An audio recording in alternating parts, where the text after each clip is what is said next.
예, 박근혜 대통령이 오늘 방미길에 오릅니다. 김무성 새누리당 대표가 박 대통령을 환송하기 위해 서울공항에 나갈 것으로 알려지면서 화해 무드가 조성되는 것 아니냐 이런 관측이 나오고 있습니다.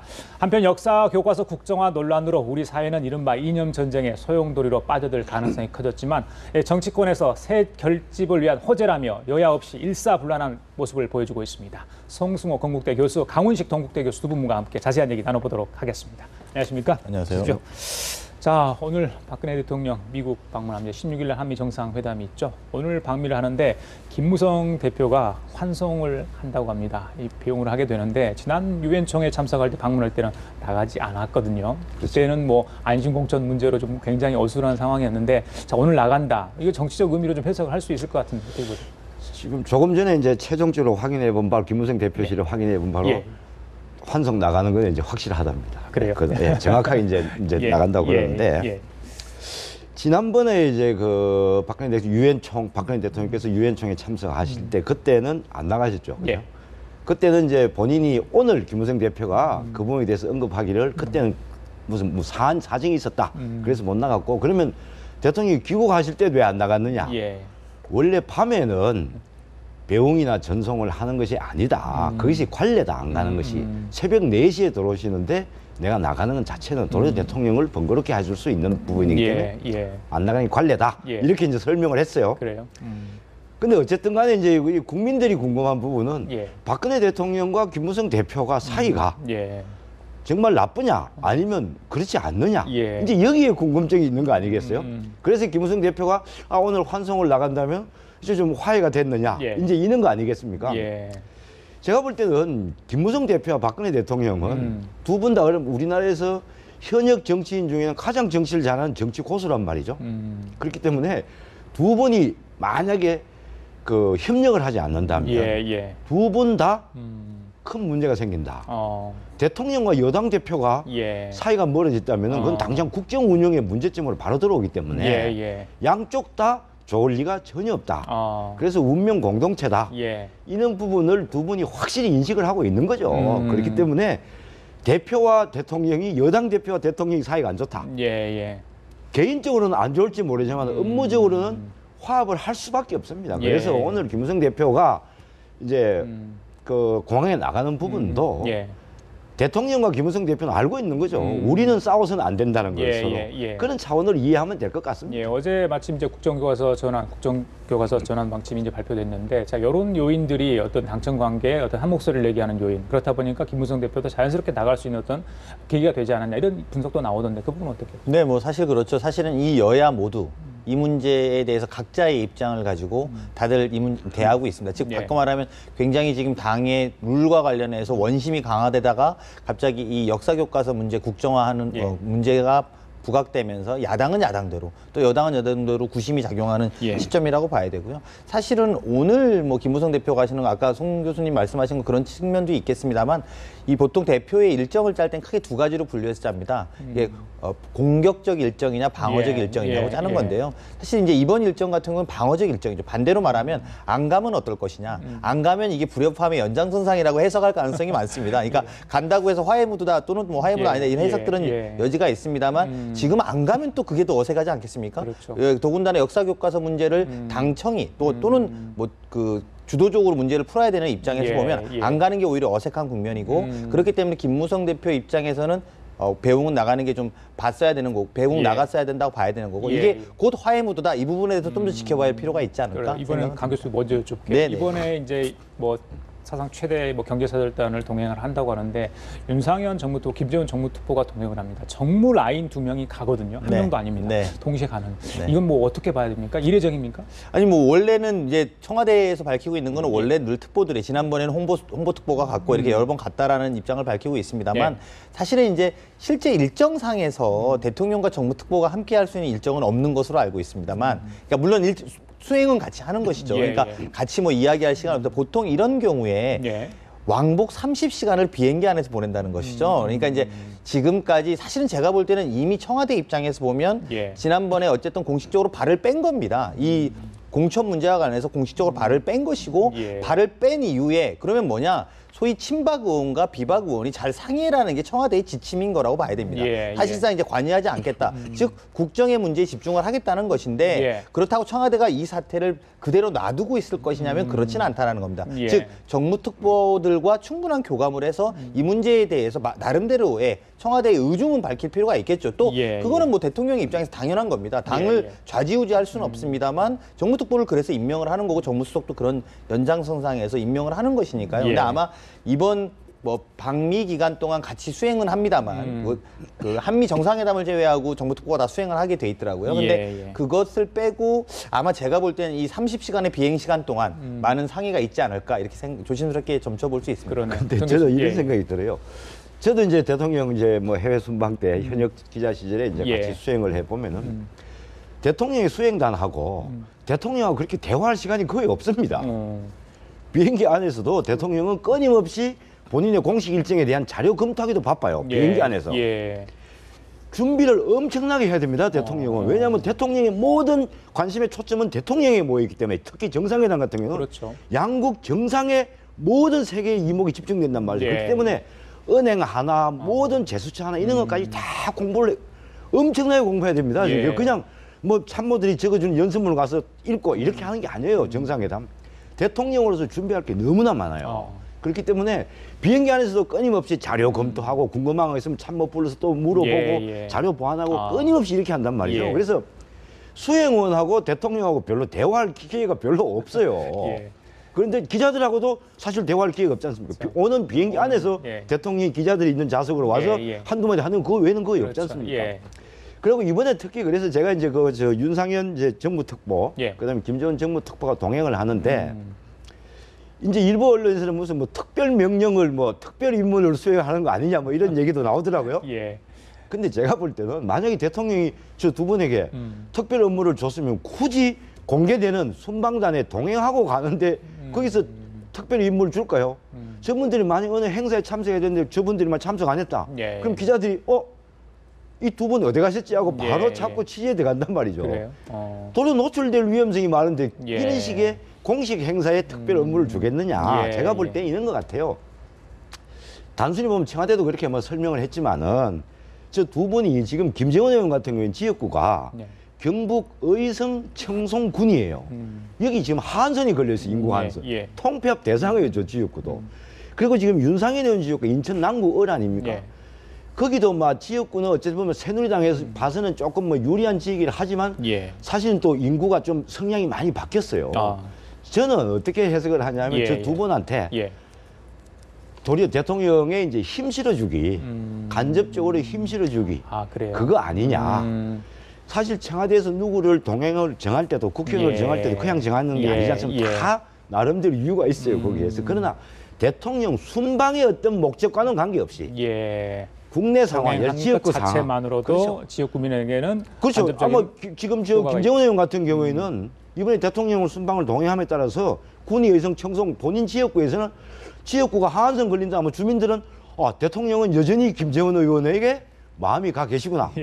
이런 걸 충분히 메시지를 줄 수 있단 말이죠. 그래서 그런 면에서 대통령이 또는 청와대에서 배려한 게 아닌가 그런 생각이 듭니다. 이제 뭐 송 교수님 말씀대로 그럴 수도 있습니다만 사실은 이제 그건 사실은 청와대와 대통령 순방이 너무 한가해 보일 것 같고요. 그 두 분 의원의 지역구 때문에 가는 거 좀 한가해 보이고 사실은 대통령께서 서문시장 방문 때도 현역 국회의원들은 부르지 않았고 또 예를 들면 비서관을 데리고 가서도 한참 우리 언론에서 좀 뜨겁게 다루지 않았습니까? 즉 바꿔 말하면 이런 것들이 미치는 영향을 예민하게 생각하고 계시다고 봐야 됩니다. 그리고 물론 말씀대로 저도 뭐 이렇게 뭐 예를 들면 당대표 모시고 이렇게 순방이나 이런 데 모시고 가보면 참모로서도 그때 브리핑하고 이렇게 해보면 물론 바쁘지요. 하지만 이제 갔다가 가는 시간 동안 여러 가지 점검도 하지만 올 때도 사실 국내 정치에 대해서 여러 가지 토론할 수 있는 공간들이 없다고 볼 수는 없습니다. 그리고 이제 아무래도 정무특보가 본인의 지역구 때문에 가는 것보다는 사실은 향후에 즉 청와대는 발을 뺀 이 모습에서 그럼 당은 김무성 대표 물론 김무성 대표가 당대표니까 권한을 가지고 해야 되겠습니다만 소위 친박계의 입장을 전하고 전달하는 데 있어서 지금 당장 공천특별기구도 합의가 안 되고 있지 않습니까? 당대표와 뭐 친박과 비박 사이에서 이제 이런 것들에 대한 현안 문제를 그냥 놓치고 갈 수는 없습니다. 그렇기 때문에 아마 그런 부분에 내밀한 논의가 있을 거라고 봐야지 좀 합리적인 생각 아닌가 싶습니다. 이 부분 너무 생각해 볼 필요가 있어요. 제가 짧게 이 부분, 이게 뭐 길게 얘기할 사항은 아니니까. 대통령이 국내에서도 얼마든지 특보들을 불러서 청와대로 대통령 수시로 부릅니다. 그렇죠. 본인이 예, 만나고 싶은 예, 사람은. 얼마든지 부를 수 있어요, 국내에서. 근데 굳이 외국까지 가는 자리에서 무슨 또 얘기를 한다. 물론 얘기는 할 수 있겠죠. 그러나 제가 볼 땐 그쪽 의미보다도 사실 국내에서 얼마든지 업무를 줄 수 있고 전화도 할 수 있고 얼마든지 할 수 있지 않습니까? 그래서 어쨌든 이번에 수행하는 게 이제 관심을 끄는 거는 틀림없어요. 지금 우리가 이렇게 얘기하는 자체도 이미 그렇죠. 관심을 끄는 거니까. 그래서 어쨌든 두 분에게는 결과적으로 정치적으로 나쁠 건 없다. 알겠습니다. 지역구 이야기를 잠깐 하셨는데, 자, 20대 총선 오늘로 이제 딱 6개월이 남았습니다. 선거구 획정 시한이 바로 10월 13일이었는데 아무것도 없습니다. 3개월 동안 활동했는데 빈손입니다. 이게 예견됐던 일 아닙니까? 이 위원 구성부터 시작해서 이런 꼴이 그렇죠. 벌어졌어요. 이런 상황이 올 줄로 예견은 했죠. 그렇다면 정치권이 다 예견을 했으면 예견됐으면 그에 대한 대안을 처방을 내놨어야 되죠. 그렇죠. 이런 상황이 오도록 만들면 안 되죠. 여야가. 지금 보면요. 제가 지금 여야 마찬가지인데 정치권이 보면은 국민에게 공천권을 돌려준다. 또 신인들에게 많은 조금 더 유리한 장을 만들어주겠다고 여야가 공히 얘기를 하는데 거꾸로 이번 총선 같은 게 보면은 신인들에게는 최악의 지금 상황이에요. 몇 가지만 예를 들어 보면은 자, 새누리당 같은 경우에 국민공천제 친박에서 반대할 때 뭐라고 반대했냐면은 현역에게 절대적으로 유리하다 그랬어요. 근데 또 이제는 이제 자, 국민공천제 말고 그러면 자, 상향식 공천을 하자 하니까 룰을 당원 당규대로 해야 된다고 주장하고 있어요. 5대5 하니까 당원 5, 일반 주민 5. 그러면 당원 5는 어차피 현역 의원들의 영향력 하에 있는 당원들이에요. 그렇죠. 이래 되면 신인에게 더 불리한 거예요, 이게. 국민공천제보다 훨씬 불리해요, 이게 지금 이 상태로. 근데 또 이걸 주장하고 있단 말이죠. 근데 자꾸 현역에게 유리하고, 현역에게 유리하게 안 해야 된다고 하면서 계속 현역에 유리하게 가고 있어요, 새누리당 입장에서 보면은. 그리고 여야 김무성 대표하고 문재인 대표가 만나서 협의한 게 뭡니까? 예비 후보 등록일이 현행은 선거일 4개월 전이에요. 그러면 12월 13일 날 예비 후보 등록하게 돼 있는데 신인들에게 더 뛸 장을 많이 마련해 주기 위해서 이걸 2개월 앞당기자. 2개월 앞당기면 언제입니까? 10월 13일이에요. 그러네. 합의했어요. 오늘입니다, 오늘. 근데 법 개정도 안 돼 있어요. 신인들이 어떻게 하라고. 그러니까 이번처럼 신인들의 입장에서는 깜깜이 선거가 없는 거죠. 리잉이 조금 전에 우리 그 기자 리포터 나왔습니다만 리잉과 운동장이 지금 정해지지 않는 상황에서 어떻게 뛰라는 건지 이래서 좋은 신인들을 어떻게 발굴하겠다는 건지 여야 참 답답하고 안타깝습니다. 네, 뭐 저는 뭐 이 부분에 크게 대동소이하지 같은 뜻이라고 보여지면 되고요. 실제로 선거구 획정위원회를 독립기구로 둔 의미를 알아야 됩니다. 사실 외람됩니다만 선거구 획정위원들의 명단하고 정기특위 명단은 좀 물론 공개돼 있습니다만 좀 더 많이 알리고 국민들이 압박해야 된다고 봅니다. 즉 바꿔 말하면 매번 이렇게 해왔기 때문에 자기네들끼리 소위 이제 기득권, 기본의 국회의원이 된 분들끼리 선거구 획정위원회를 정해서 매일 차일피를 미루면서 소위 링과 운동장을 만들지 않는 상황을 만들어서 결국 기득권이 유리한 상황을 만들어내던 것들을 막기 위해서 선거구 획정위원회를 민간으로 독립한 것 아니겠습니까? 그래서 여야 4명씩 들어가고 이제 위원장은 중립에 이렇게 돼 있는데 이 의미를 좀 알고 오히려 저는 뭐 언론이나 이런 데서 기회가 되면 이분들의 이름을 자꾸 많이 알려서 본인들이 지금 당의 입장으로 가 있는 것이 아니라 국민의 입장으로 가 있다는 것을 생각하고 빨리 국민들과 합의한 날짜, 법적인 날짜 안에 지키려는 노력이 필요할 거라고 보여지고요. 정개특위도 마찬가지입니다. 뭐 여야 각 당의 입장이 있겠습니다만 그럼에도 불구하고 국민의 약속, 소위 기득권을 깨트리고 새로운 정치를 만들자는 게 여야 모든 국민들의 마음이라고 보여지기 때문에 그런 부분에 좀 더 노력하는 자세를 보여줘야 된다고 생각합니다. 이왕 뭐 지역구 이야기 나왔으니까 이야기를 해볼까요? 그 문재인 대표 어디에 나오는 겁니까? 사상 저기 용도 나옵니까? 아니면 종로입니까? 강남입니까? 지금 문재인 대표 이제 본인의 이제 지금까지 이제 발언을 내용을 보면은 부산이든 뭐 서울이든 어디든지 당이 필요로 하는 지역에 나가겠다. 이게 지금까지 이제 문재인 대표의 멘트예요.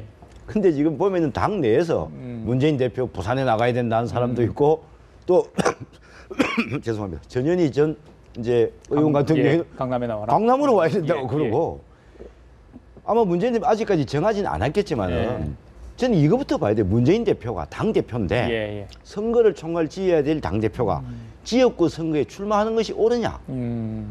역대 당 대표들이 지역구 출마한 분은 거의 없어요. 지금까지 보면은. 그러면 저분이 자 선거로 그럼 지역구 선거를 출마하면은 본인 떨어지면 정치 생명이 끝나는데 지역구 선거에 얼마나 열중해야 되겠습니까? 그럼 전국 선거는 누가 기획하냐 이거죠. 누가 가서 선거운동 하느냐. 이 부분부터 생각을 해야 돼요. 어느 지역 이렇게 자꾸 얘기하면 안 돼요. 그렇게 얘기하는 것은 도리어 새정치연합의 의원들이나 후보들이 당이 가지고 있는 큰 정치적인 국민적 자산을 자꾸 희화화하는 거예요. 저래 되면. 그래서 저는 결코 바람직하지 않다고 보고 어쨌든 문재인 대표가 저는 부산 출마하면은 김무성 대표 입장에서는 저는 쌍술대로 환영할 거예요.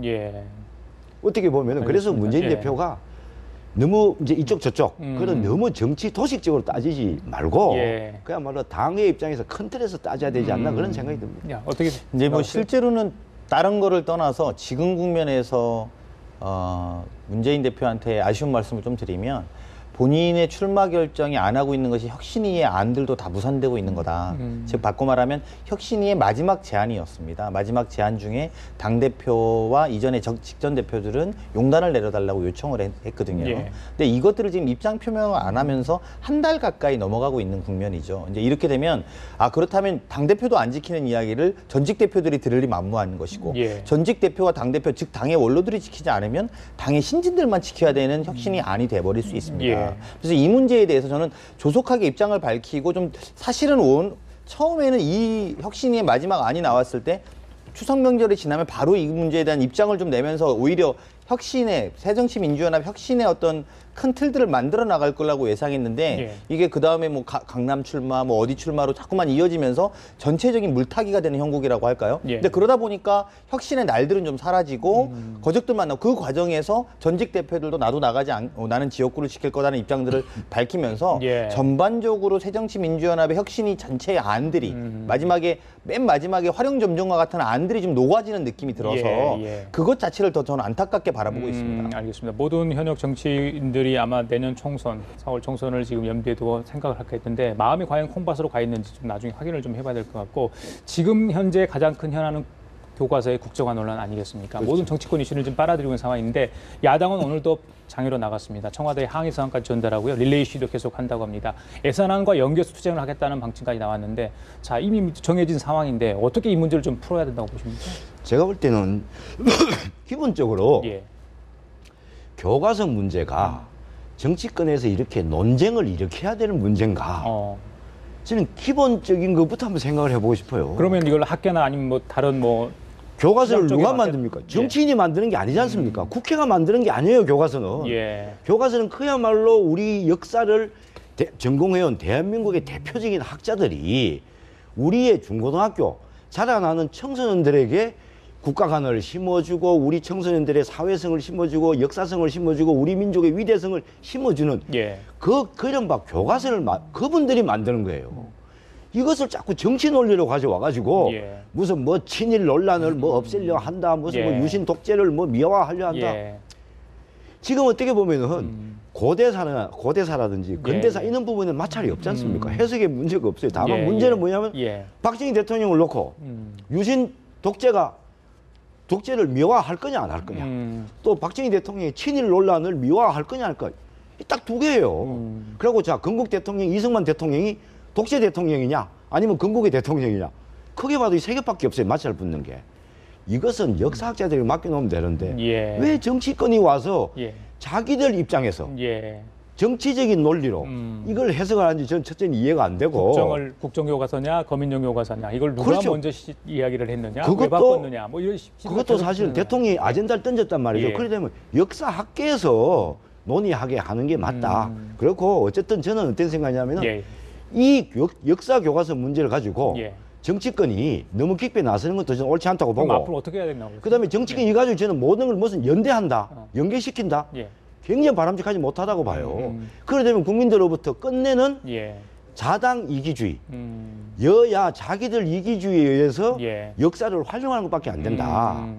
그러다 이래가지고 이렇게 만들어진 역사 교과서를 우리 청소년들이 배울 때 우리 청소년은 어떻게 배우겠습니까?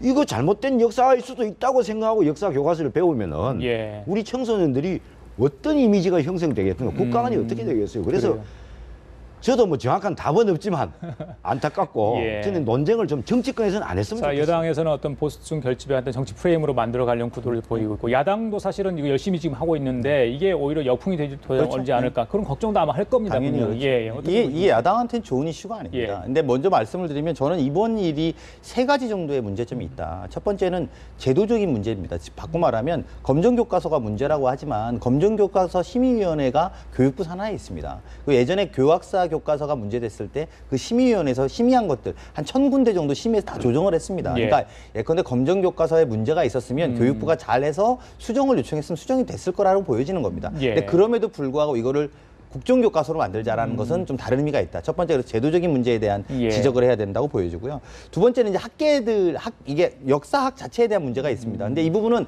학계의 대다수가 이번 국정교과서로 가는 것이 옳지 않다고 주장하고 있습니다. 예, 이제 그거는 뭐 그 정도만 접어놓고 마지막에 이제 이게 어쨌든 정치적인 문제에 대한 해석인데요. 이게 시기적인 문제랍니다. 이게 지금 이 이야기가 나온 게 두 번째입니다. 예. 첫 번째가 2013년 6월, 9월에 대통령이 이 문제를 거론하고 2014년 1월, 2월 달에 야권에서 야권발 메시지로 그때는 지방선거 6개월 전이고요. 예. 지금은 총선 6개월 전이라는 겁니다. 근데 이게 그렇다면 선거에 무슨 영향을 미치느냐? 예. 아까 말씀하신 것처럼 그냥 학계의 문제인데 굳이 선거에 무슨 영향이 미칠 거냐라고 생각하실 수 있는데 예.